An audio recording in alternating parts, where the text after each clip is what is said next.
importantíssimo, elaborado aí pelo Comitê de Apologética da Assembleia de Deus, dirigida pelo pastor Ezequias Soares, ok? E que traz o posicionamento oficial da igreja, como a igreja se posiciona diante de importantes temas teológicos, né? Como é que ela lida com esses temas, né? Qual é a posição oficial. Então nosso comprometimento é transmitir esta posição oficial da melhor maneira, da maneira mais esclarecida possível, sabendo que é um importante documento, tem que ser levado a sério, é necessário que leiamos, que estejamos a par de tudo que é declarado aqui, só que sempre temos a total certeza e afirmamos isso. Muito mais importante do que a declaração de fé é a Sagrada Escritura, a Bíblia Sagrada. É dela que emana, tá certo, aquilo que é colocado na declaração de fé, mas esta não tem uma característica canônica nem inspirada. Ela está sempre abaixo da Sagrada Escritura. Então a Sagrada Escritura, esta é sim o nosso fundamento. A declaração de fé é apenas um posicionamento oficial e acredito que esse seja o comportamento de uma organização séria. Mostrar qual é a sua posição de maneira aberta, para que todos possam saber e possam entender como ela tem se posicionado diante desses temas. Então acredito que seja de fato um documento muito importante a ser levado em consideração, ser estudado, ser compreendido, mas ele não é suficiente para ser nosso fundamento. Nosso fundamento está na Sagrada Escritura, cuja leitura, esta sim, é nossa regra de fé e prática, né? Regra de fé e conduta. Trago aqui, inclusive, para iniciar minha fala, Evangelho de Lucas, uma leitura aqui no Evangelho de Lucas, no capítulo de número 6, ok? Capítulo de número 6 do Evangelho de Lucas, a partir do versículo 47, que diz, veja só: qualquer que venha a mim e ouve as minhas palavras, o Senhor Jesus Cristo nos dizendo, qualquer que venha a mim e ouve as minhas palavras e as observa, eu vos mostrarei a quem é semelhante.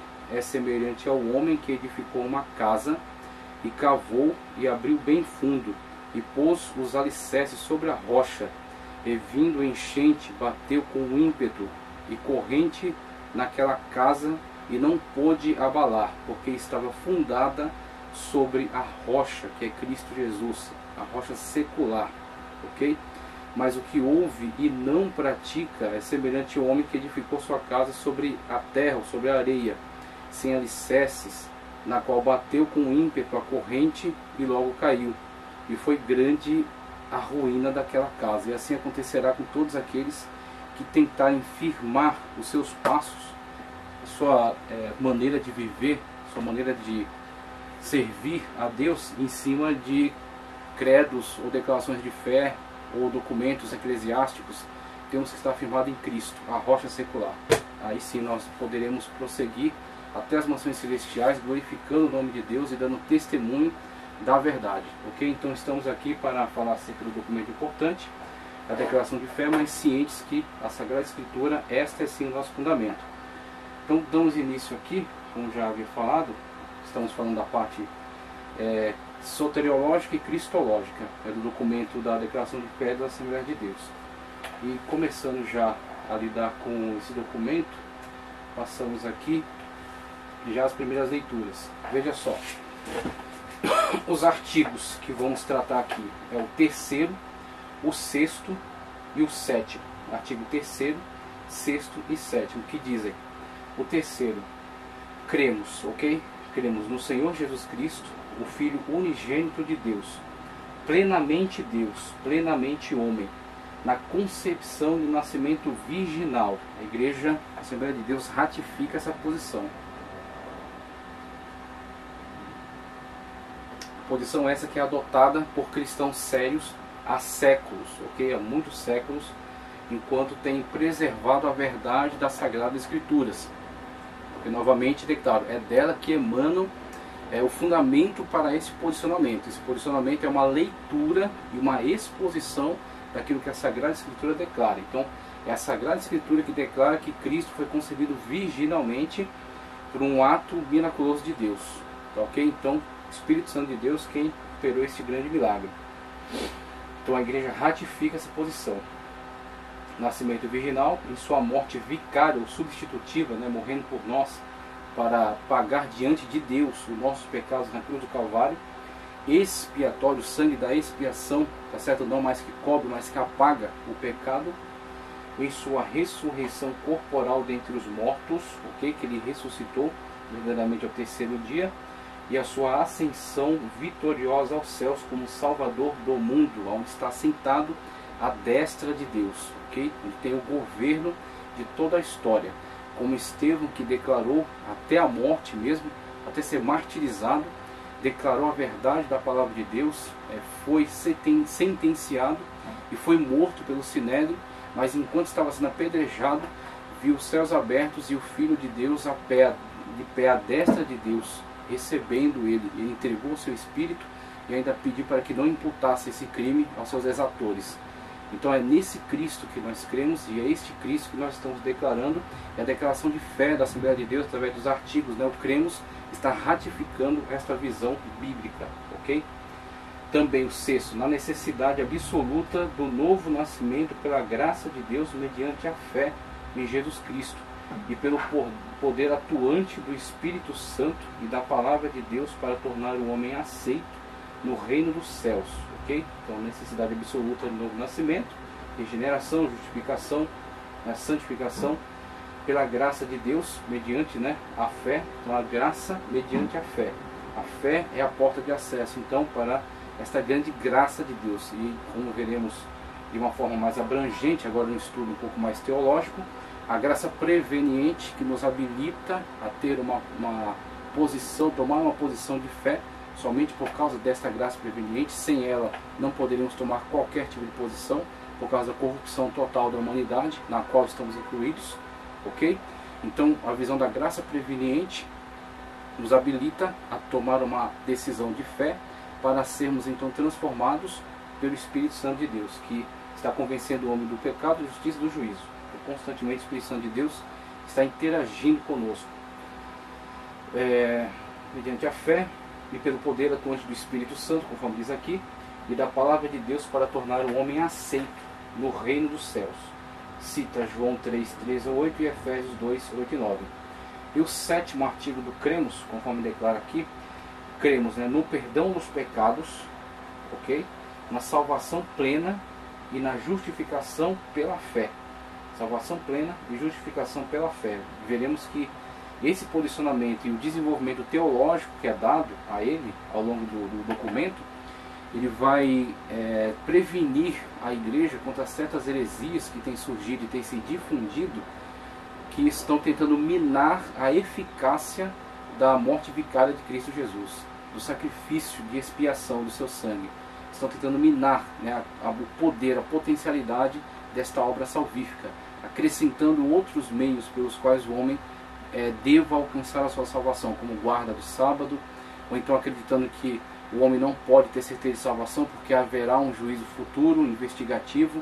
Então veremos que a declaração de fé se posiciona contra essas heresias e afirmando, conforme a Bíblia Sagrada dá respaldo, a certeza plena de salvação em Cristo Jesus para aqueles que aceitam Ele como único e suficiente Salvador, ok?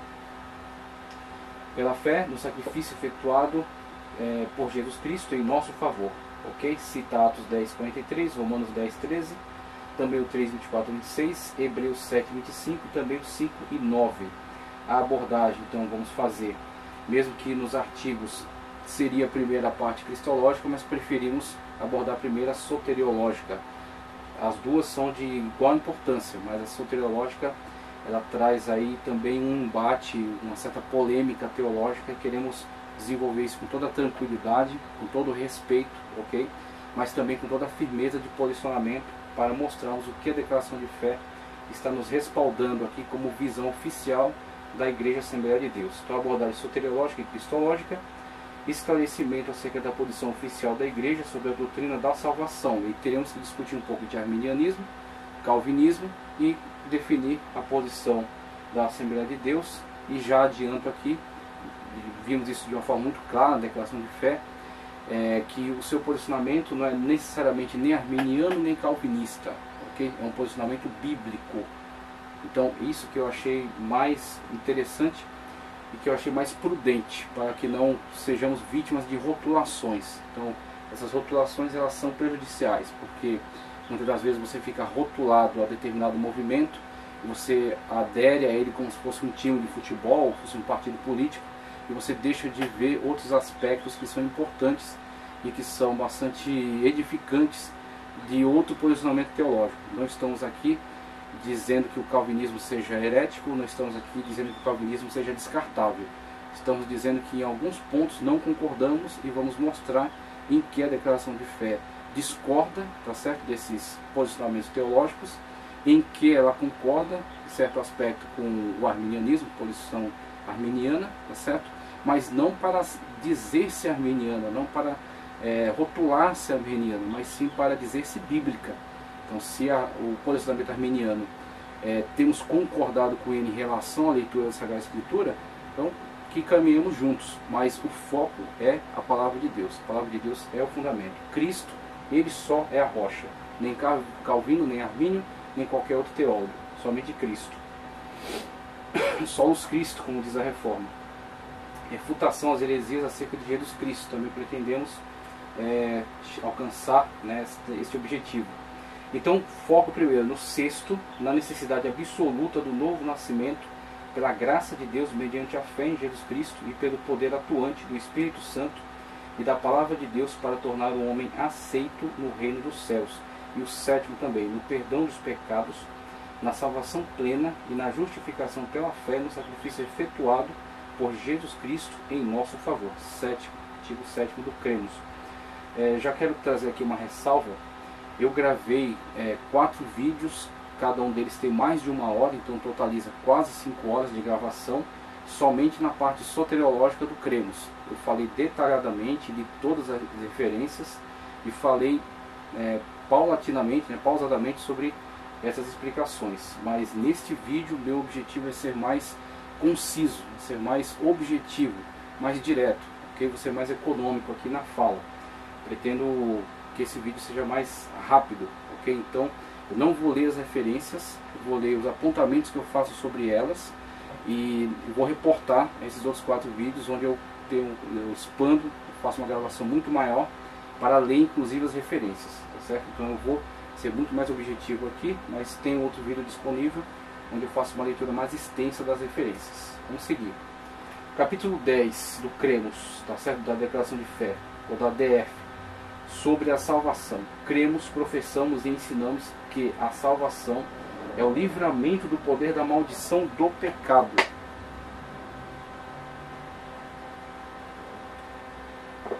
É o livramento do poder da maldição do pecado e a restituição do homem à plena comunhão com Deus, a todos os que confessam a Jesus Cristo como seu único Salvador pessoal, precedidos do perdão divino. A este dão testemunho todos os profetas de que todos os que nele creem receberão o perdão dos pecados pelo seu nome, conforme Atos 10:43. Trata-se da restauração do relacionamento do ser humano com Deus por meio de Cristo. Deus estava em Cristo reconciliando consigo o mundo, não lhes imputando os seus pecados, conforme 2 Coríntios 5:19. Somente a fé na morte expiatória de Jesus e o arrependimento podem remir o pecador e levá-lo ao Criador. Essa salvação é o ato da graça soberana de Deus pelo mérito de Jesus Cristo e não vem das obras, porque pela graça sois salvos. A ênfase sempre caricêntrica, a ênfase na graça de Deus, na graça de Cristo, ok? Desfazer mitologias que acusam, por exemplo, certas linhas teológicas e talvez até refletindo também na declaração de fé da Assembleia de Deus, acusando-as de serem antropocêntricas, focadas no livre-arbítrio, o que é uma mentira, ok? O que é uma distorção e talvez em alguns casos seja um equívoco. E esse equívoco será então desfeito aqui nessa apresentação. Porque pela graça sois salvos, por meio da fé. Veja, pela graça sois salvos. Qual meio? Por meio da fé. Então, vai pelo meio da fé. É necessário, imprescindível a aceitação por meio da fé, a manifestação de fé. E isso não vem de vós, é dom de Deus. Então, a capacitação prévia é uma graça preveniente que coloca o homem em condição de manifestar fé. E esta fé então opõe acesso à graça salvífica. A graça então opera a salvação. Cristo imputa a ele as suas obras, ele é justificado, ele será então regenerado, ok?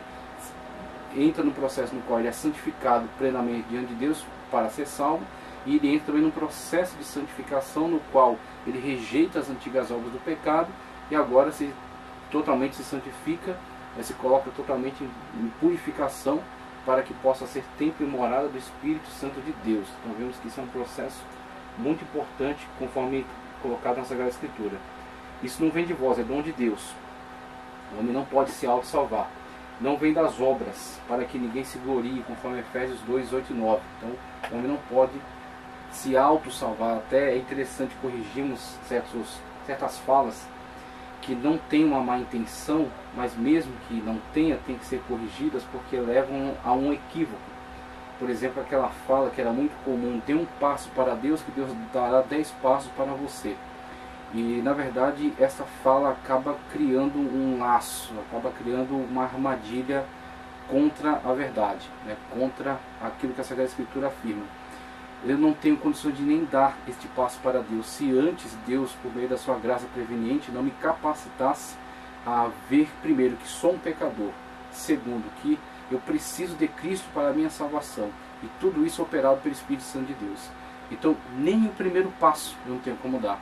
Eu tenho que, como uma pessoa que está se afogando, receber a salvação que vem daquele que, o salva-vidas, que vai jogar a boia e puxá-lo dali. Aquele que está se afogando não tem condições de tentar salvar-se ou de tentar sair daquele estado. Ele precisa totalmente de uma ação que venha de uma pessoa que possa lançar a ele um meio pelo qual será resgatado. Assim Cristo. Nós estávamos nos afogando no pecado, nós estávamos totalmente entregues, perdidos, sem qualquer condições, e é Cristo, tá certo, que opera isso. A graça preveniente me faz perceber que eu estou me afogando, que eu estou em estado de condenação, de morte, e percebendo esse estado, aí eu volto minha atenção e eu passo a não resistir, tá certo, à ação do Espírito Santo de Deus, o que durante muito tempo resisti aos seus apelos, resisti ao seu convencimento, resisti a todos os momentos em que ele tentava sempre me levar a entender o meu estado e olhar para Cristo como Salvador. Mas chega um certo momento, pela graça preveniente, tá certo? Onde eu não resisto mais, eu entrego-me totalmente ao Espírito Santo de Deus e ele realiza esta obra em mim. Ele me coloca num estado alcançável pela graça de Deus.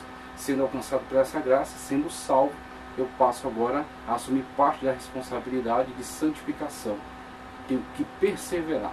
Essa perseverança me é exigida pela palavra de Deus. Como Paulo muitas das vezes deixa isso claro.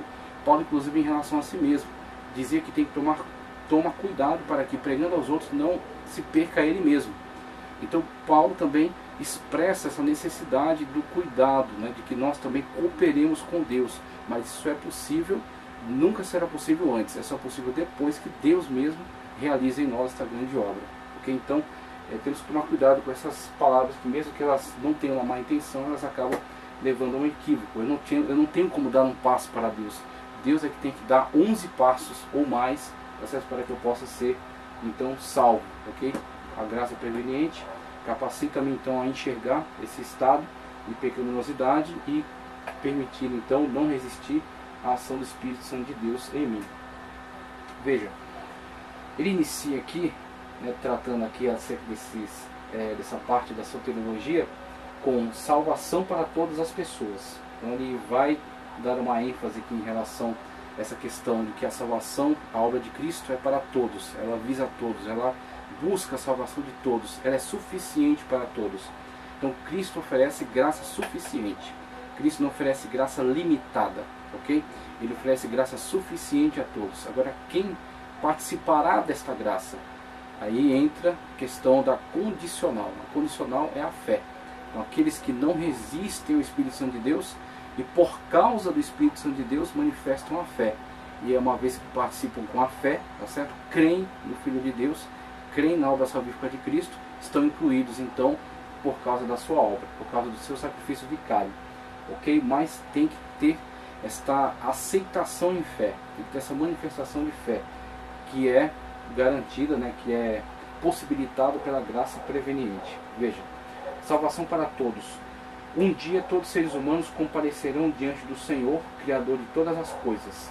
Deus, contudo, não deseja a perdição de ninguém. Então, uma coisa que vai ser muito enfatizada aqui na declaração de fé: a predestinação. A predestinação é uma doutrina bíblica, a predestinação não é uma doutrina calvinista, ok? A predestinação é uma doutrina bíblica. Agora, em que está fundamentada a predestinação? Como a predestinação é operada, ok? O que visa a predestinação? Ela visa indivíduos especificamente ou visa grupo? Ela está fundamentada num desejo secreto, como é dito por alguns, de Deus em salvar um, em condenar outros. Inclusive, Deus tem um desejo secreto de condenar pessoas e as criou para serem condenadas? Ou será que Deus tem o desejo pela salvação de todos, sendo alguns condenados, não porque Deus deseje que eles sejam condenados, mas sim porque eles resistem à ação de Deus, a ação salvífica do Espírito Santo de Deus em prol deles? É isso que nós temos que ver aqui e que a declaração de fé vai lidar com esses assuntos. Deus, contudo, não deseja a perdição de ninguém, como a declaração de fé aqui se posiciona. E o texto que ele cita: que quer que todos os homens se salvem. Agora, preste atenção numa coisa. Como eu falei aqui no começo coloquei no começo aqui da minha fala, a declaração de fé visa ser bíblica.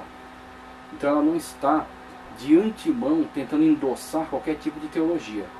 Então, se a Bíblia Sagrada declara desta forma, se posiciona desta forma, a declaração de fé, ela vai simplesmente tentar tornar cada vez mais clara, tá certo? Colocar em linguagem acessível, usar, partindo desse fundamento, tomar a sua posição, adotar a posição da igreja, mas fundamentada nessa declaração da Sagrada Escritura.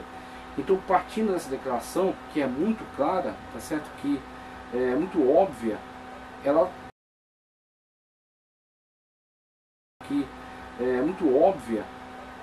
se posiciona dessa forma. Deus, ele quer a salvação de todos. Deus não tem um desejo secreto pela condenação de muitos, e os predetermina a serem condenados desde a eternidade, antes mesmo que eles existissem para cometer pecado bíblico. O Deus bíblico, conforme declarado aqui no texto de 1ª carta de Paulo a Timóteo, todos os homens, ok? Todos é todos. Todos não é todos, todos pertencentes a tal grupo. Todos pertencentes a determinada casta da sociedade. Não, todos. Não foi delimitado pela Sagrada Escritura que esse todos está ligado a um determinado grupo. Não, ela falou de uma forma ampla mesmo, todos. Que quer que todos os homens se salvem e venham ao conhecimento da verdade. Então, o intuito de Deus é para a salvação de todos. A vinda do Cordeiro de Deus, tá certo? O Cordeiro, o sacrifício vicário de Cristo, é em prol de todos. Está disponível a todos, tem poder para salvar a todos, tem competência para salvar a todos. Se alguém dentre esses todos não se salva, não é porque faltou de oportunidades, não é porque o sacrifício de Cristo não alcançou, não é porque Cristo não morreu por ele, não tenha morrido por ele, mas sim porque ele rejeita, mas sim porque ele resiste, ok? Ele oferece resistência à ação do Espírito Santo de Deus, que está interagindo constantemente com ele, como vimos no caso dos homens pré-diluvianos. O meu espírito não contenderá para sempre com o homem, porque ele também é carne, mas contendia, mas convencia, mas tentava sempre trazer novamente o homem para a consciência do errado, do certo e do errado, do mal. Agora chegou um momento que o homem não mais dava ouvidos ao Espírito Santo de Deus e apenas ouvia seus impulsos, suas concupiscências carnais. E assim o mundo chegou num estado tal de degradação, tá certo? Um estado tal de caos, que Deus infringiu um juízo, o juízo do dilúvio, salvando-se apenas Noé e sua família, partindo dele então a repovoação da terra. E estamos próximos de outro dilúvio, como Cristo mesmo anuncia no seu Evangelho, como nos dias de Noé, tá certo? Então estamos novamente vendo esta humanidade tendendo apenas aos seus impulsos pecaminosos e não mais dando ouvidos às repreensões, à lei, tá certo, da palavra de Deus. Mas isso em decorrência da própria resistência do homem, não devido a um secreto desejo de Deus para que isso aconteça, como é declarado em certos posicionamentos teológicos, de que Deus determina todas as coisas, inclusive o pecado, inclusive o mal, inclusive a condenação do pecador. Isso não é o Deus da Bíblia, que quer que todos sejam salvos, ok? E venham ao conhecimento da verdade. Por isso o Pai enviou o seu Filho Jesus Cristo para morrer em nosso lugar, providenciando-nos uma salvação eterna, completa e eficaz. O Evangelho contempla a todos e a ninguém exclui. Ele é até redundante para tornar isso cada vez mais claro em relação ao seu posicionamento. O Evangelho a todos contempla, a ninguém exclui. Muito bem, então todos estão contemplados, todos têm possibilidade de salvação. A graça é suficiente para todos. Onde abundou o pecado, superabundou a graça. Então esse é o posicionamento bíblico, ok? Então, por conseguinte, a salvação está disponível a quem? Todos que creem. Eis a condição. A todos, sem exceção, é oferecido. Mas há uma distinção entre os que creem e os que não creem. Os que creem serão salvos, como o próprio Cristo coloca. Aquele que crê será salvo, aquele que não crê já está. Porque na condenação todos já estão. Todos pecaram e destituídos estão da glória de Deus. Condenados nós já estamos. Condenados nós já estávamos, ok? Só que alcançamos a salvação em Cristo Jesus devido à ação da graça preveniente de Deus em nós, que nos habilitou a perceber nosso estado pecaminoso, não resistir à voz do Espírito, sermos alcançados plenamente, sermos justificados pela sua obra salvífica, suas obras imputadas a nós, nosso pecado perdoado, seu sangue nos purificando de todo pecado, expiando e nos colocando diante de Deus em plena santificação, devido à sua obra em nós. Ok? Então, aqueles que creem são colocados nesse estado. Textos que ele cita aqui, ó. Porque Deus há de trazer a juízo toda a obra e até tudo que está encoberto, quer seja bom, quer seja mal. Então, vai passar, ninguém vai escapar do juízo. A única coisa que acontece é que para alguns há remissão em Cristo Jesus. O meu juízo estava é certo, meu juízo era certo. Eu teria que ocupar ali um lugar diante do trono branco, diante do tribunal. Agora, como eu aceitei a Cristo Jesus, as obras dele foram atribuídas a mim. E o meu pecado caiu sobre ele. Ele levou sobre si as nossas dores, as nossas enfermidades. Pelas suas pisaduras nós somos sarados. Então, o meu pecado caiu sobre Cristo. E ele foi julgado em meu lugar. Então, ele atribui a mim as suas obras. Deus, quando olha dos céus, vê o seu sangue, o sangue do Filho amado, sobre mim, purificando-me, apagando o meu pecado. Então, eu não passo mais por juízo, porque eu fui salvo em Cristo Jesus. Agora, se eu rejeito Cristo Jesus, a condenação já estava, a condenação já era certa, tá certo? O juízo já era certo para mim. Então, ninguém escapa, só escapa aqueles que aceitam a Cristo Jesus e as obras de Cristo são imputadas a ele, e aí ele não passa mais por juízo. Aquele que aceita Cristo Jesus não será julgado. Nisso se manifestou o amor de Deus para conosco, que Deus enviou seu Filho unigênito ao mundo, para que por ele vivamos. Então não participaremos de juízo por causa de Cristo Jesus.